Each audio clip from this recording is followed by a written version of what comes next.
اخبار نویسوں نے ان سے کہا تھا کہ اعلان کریں بوربن میں کہ میں جج بحال کر دوں گا، اور پھر 12 مئی کا وعدہ، اور پھر ابھی جو تازہ اگریمنٹ ہوا ہے اس سے اسٹیبلشمنٹ کو فائدہ اٹھا لے یا کسی اخبار نویس کا رویہ غیر متوازن، وہ تو ایک دوسری بات ہے، مگر یہ زرداری صاحب بار بار وعدے کیوں کر رہے تھے؟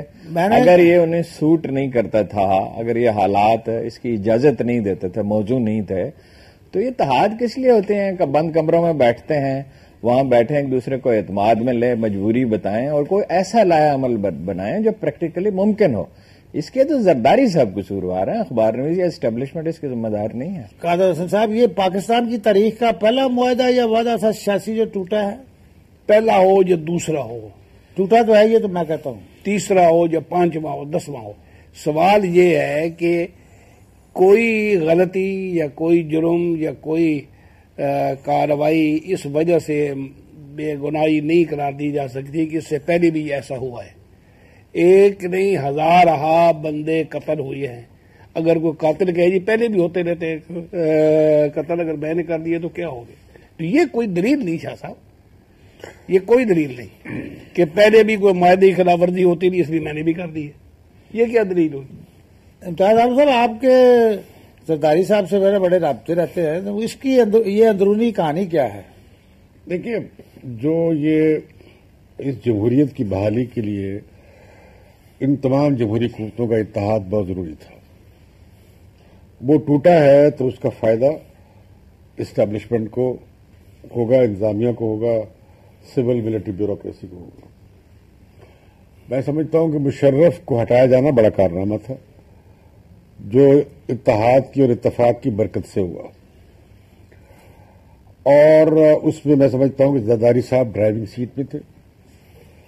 انہوں نے انٹرنیشنل اسٹیبلشمنٹ سے، یورپ، امریکہ سے، افواج پاکستان سے، موجود عدلیہ سے، اور جو دوسری طاقتیں ہیں بڑی، ان سب سے مشرف کی ہٹائے جانے کا راستہ ہموار کیا۔ اس میں میں سمجھتا ہوں موجودہ سپریم کورٹ بھی شامل ہے۔ مجھے معلوم ہے کہ مشرف نے جب فیصلہ کیا استعفے کا، اس سے پہلے انہوں نے سپریم کورٹ کے ساتھ نامہ و پیغام کیا تھا کہ کسی طریقے سے اسٹے آرڈر مل جائے، اگر امپیچمنٹ کا نوٹس ملے گا تو اس کے خلاف اسٹے آرڈر ہو جائے، اور زرداری صاحب کی کوششوں سے یہ ناکام ہوا اور انہیں یکا تنہا کر دیا اور وہ آؤٹ ہو گئے۔ اگر یہ اتحاد ٹوٹ جاتا مشرف کے جانے سے پہلے تو میں آپ یقین سے کہہ سکتا ہوں کہ مشرف موجود ہوتے نہ جاتے۔ اب جب زرداری یہ کر رہے تھے تو نواز شریف ان سے مطالبہ کر رہے تھے ججوں کی بحالی کا۔ اب زرداری کی ضرورت یہ تھی کہ نواز شریف آن بورڈ رہیں، اس اتحاد میں شامل رہیں، کیونکہ دونوں کی طاقت سے ہی مشرف جا سکتے تھے۔ اس پر یہ ہوا کہ میاں صاحب کا بہت سخت اصرار تھا کہ اتحاد یا تاریخ رکھیں، ٹائم دیں، ورنہ ہم اتحاد توڑتے ہیں۔ تو میں سمجھتا ہوں کہ یہ جو طریقہ ہے، اتحاد اس طرح نہیں چلتے کہ آپ نے بندوق اٹھائی ہوئی ہے کہ آج کل تک ہی ہو جائے تو ٹھیک ہے، ورنہ اتحاد رہے گا، ورنہ ٹوٹ جائے گا۔ یہ مئی کے اعلان نامے کے پیچھے بھی یہ بات تھی، یہ 5 اور 7 اگست کے معاہدے کے پیچھے بھی یہ بات تھی، اور زرداری مجبور تھے، بلکہ مجھے یہ معلوم ہے کہ 7 اگست کا معاہدہ تو انہوں نے پڑھا بھی نہیں، جو انہوں نے کہا اسے کر دیا۔ کیوں کیا کہ اگر یہ اتحاد ٹوٹتا تو مشرف نہ جاتے، باہر کیف مشرف چلے گئے۔ اب دونوں جماعتیں آزاد تھیں کہ اپنے سیاسی عملیتوں کے حساب سے آگے بڑھیں، کام کریں۔ میں سمجھتا ہوں کہ اس میں جو بنیادی بات ہے، جو اختلاف ہے، وہ اصول کا ہے، جھگڑے کا نہیں ہے۔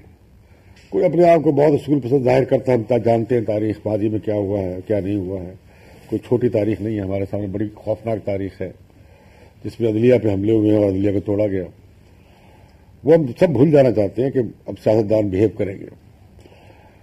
اس میں یہ کہ پیپلز پارٹی گورننگ موڈ میں ہے، حکومت کرنا چاہ رہی ہے، جمہوریت کو مستحکم کرنا چاہ رہی ہے، اسی لیے زرداری صاحب نے نواز شریف کو آفر کی کہ 10 سال کے لیے ہم یہ مخلوط حکومت کا معاہدہ کرتے ہیں، اور قرآن بھی اس زمن میں لایا گیا، اس معاہدے کے لیے نہیں کہ ہم 10 سال کے لیے عہد کرتے ہیں کہ ہم اکٹھے رہیں گے۔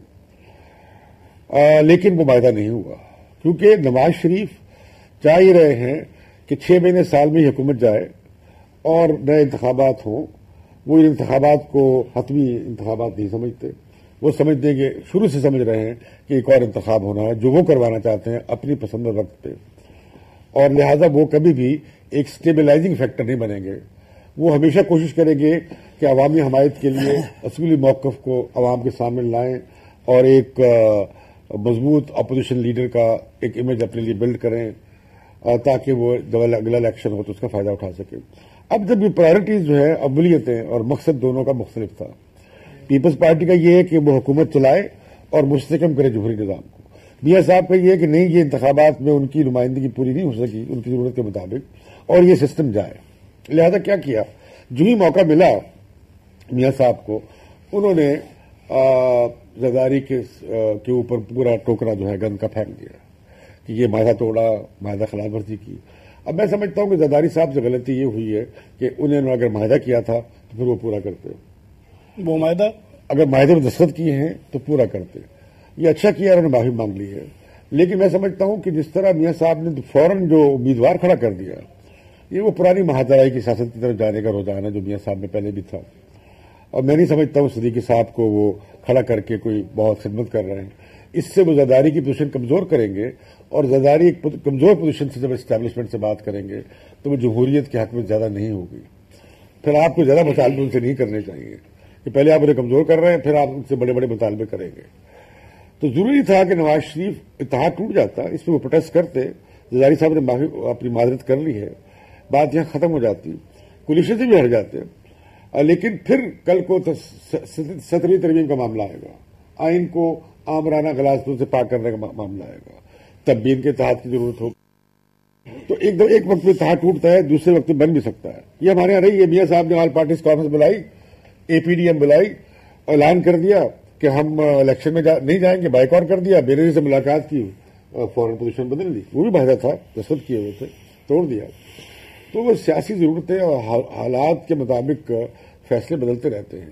اس لیے میں سمجھتا ہوں کہ بذات خود یہ جو بات تھی کہ تاریخیں دینا اور ان کے لیے دستخط کرنا, میں سمجھتا ہوں بنیادی طور پر یہ بات غلط ہے. ہارون صاحب, آپ تو اسلام آباد میں آپ بیسڈ ہیں اور آپ کی رابطے بھی ہیں اور آپ کے پاس انفارمیشن بھی ہوتی ہے اندر کی بھی ویسے بھی, تو کوئی آئندہ کا منظر نامہ آپ کیسا دیکھتے ہیں اس پس منظر میں؟ یہ آئندہ کا تو نہیں کہا جا سکتا, لیکن یہ جو بات آپ کہہ رہے ہیں یہ عجیب و غریب ہے کہ بھائی معاہدہ توڑنے کا جو ذمہ داری ہے وہ ساری انہوں نے نواز شریف پہ ڈال دی. مجھے تو بڑا تعجب ہے.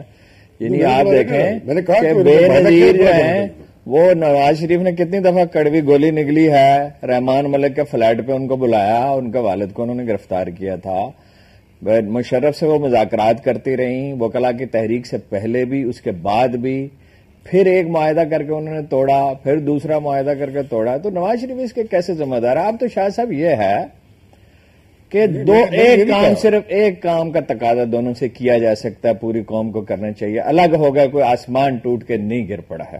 یہ ہوتا ہے, دو بڑی پارٹیاں الگ ہو گئیں جس وجہ سے بھی ہو گئیں. اب یہ 80s کی اور 90s کی زبان نہ بولیں, ایک دوسرے پہ الزام تراشی نہ کریں, اور 5 سال کے لیے پیپلز پارٹی کو مرکز میں اور ان کو پنجاب میں ایک دوسرے کو حکومت کرنے دے. وہاں ان کے پاس تقریباً اتنا ہی مینڈیٹ ہے جتنا ان کے پاس تقریباً پنجاب میں ہے, اور ان کو حمایت حاصل ہے اسفند یار کی اور فضل الرحمان کی اور MKM کی.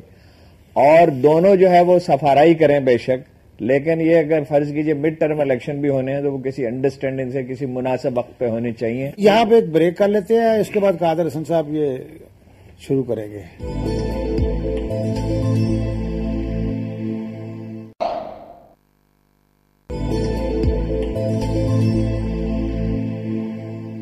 قادر حسن صاحب, یہ ہمارے مہمان اداکار جو ہے پہلے سیگمنٹ میں یہ تقریباً بیشتر وقت لے گئے اور آپ کے بولنے کی باری نہیں آ سکی. کوئی بات نہیں, میرا خیال ہے مہمان نوازی کا تقاضا. جی ان کے احترام میں میں بالکل چپ چاپ ان کی ایک ایک بات سنتا رہا, اور یہ انتہائی متحرک اخبار نویس ہے اس وکیپیڈیا میں, بہت ہی زیادہ متحرک. یعنی اسلام آباد, دلی, ڈھاکہ, کولمبو, پتہ نہیں کہاں کہاں تک ان کے ہاتھ پاؤں پھیلے ہوئی ہیں. انفارمیشن ان کی بہت بڑی رہتی ہے. پورے جنوبی ایشیا پہ, جنوبی